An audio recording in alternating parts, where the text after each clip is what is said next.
Willkommen zu dieser technischen Anleitung zum Dyson DC29. Wir sind Kelatos Informática, Spezialisten für technische Reparaturen. Wir holen dein Gerät direkt bei dir zu Hause ab, führen eine kostenlose Diagnose durch und schicken dir einen Kostenvoranschlag, bevor wir reparieren. Keine Anrufe, keine Fahrten. Wir befinden uns in der Calle Joaquín María López 26, Madrid. Bequem, transparent und professionell. Link in der Beschreibung. Wenn dein Dyson DC29 komische Geräusche macht und nicht mehr richtig saugt, könnte das auf einen defekten Motor hindeuten.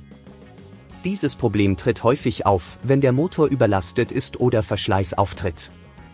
Wenn du das Problem nicht rechtzeitig behebst, kann es zu weiteren Schäden am Gerät führen, die möglicherweise teurer zu reparieren sind. Für diese Reparatur benötigst du einige Werkzeuge, einen Kreuzschraubendreher, einen Torx-Schraubendreher, eine Zange und eventuell einen neuen Motor für deinen Dyson DC29. Um mit der Reparatur zu beginnen, stelle sicher, dass das Gerät vom Stromnetz getrennt ist. Öffne die Abdeckung des Geräts vorsichtig mit dem Kreuzschraubendreher und achte darauf, keine Teile zu beschädigen. Du solltest jetzt den Motor sehen können, der häufig die Ursache für die Geräusche ist.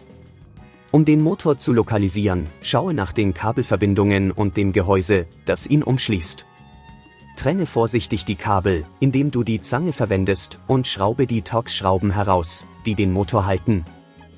Achte darauf, wie viel Kraft du aufwendest, um die Schrauben nicht zu beschädigen. Wenn dir das an dieser Stelle zu kompliziert wird, denk daran, dass wir bei Kelatos dein Gerät zu Hause abholen und es dir repariert zurückschicken. Ziehe dann den Motor vorsichtig aus dem Gehäuse.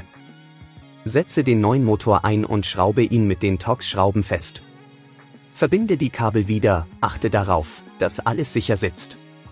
Schließe das Gehäuse des Geräts wieder und stelle sicher, dass alles richtig sitzt, bevor du es wieder in Betrieb nimmst. Überprüfe, ob der Dyson jetzt normal läuft und keine Geräusche mehr macht.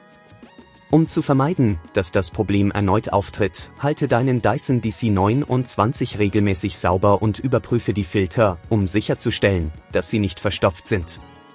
Wenn du kein Risiko eingehen willst, bei Kelatos holen wir dein Gerät ab, reparieren es und liefern es dir nach Hause, deutschlandweit. Link in der Beschreibung.